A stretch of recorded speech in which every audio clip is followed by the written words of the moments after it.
வணக்கம். இன்றைக்கி முட்டை சாதம் எப்படி செய்கிறதுன்னு பார்க்கலாம். முதல்ல எப்பயும் போல் சாதம் வச்சு நமக்கு முட்டை சாதத்துக்கு எவ்வளோ சாதம் வேணுமோ அது ஒரு பிளேட்டில் போட்டு ஆற வச்சுக்கலாம். அதுக்கப்புறமா கொஞ்சம் சின்ன வெங்காயமும் தக்காளியும் தனித்தனியாக பேஸ்ட் மாதிரி அரைச்சி வச்சுக்கலாம்.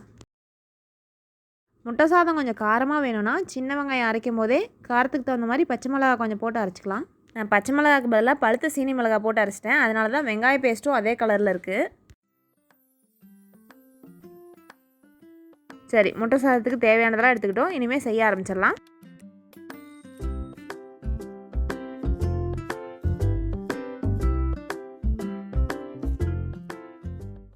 வெங்காய பேஸ்ட் தக்காளி பேஸ்ட் ரெண்டையும் போட்டு நல்லா வதக்கிக்கலாம்.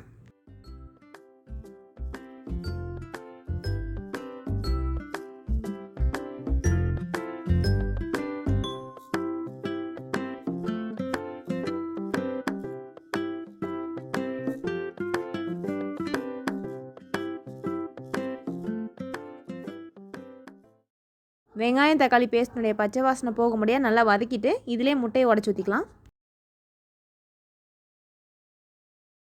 நான் இதில் 3 முட்டை உடச்சி ஊற்றிருக்கேன்.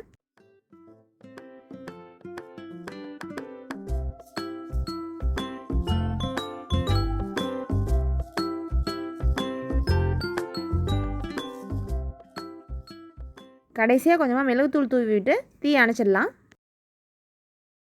ஏற்கனவே சாதம் ஆற வச்சுருக்கோம் இல்லையா, அதை போட்டு நல்லா கலந்துக்கலாம்.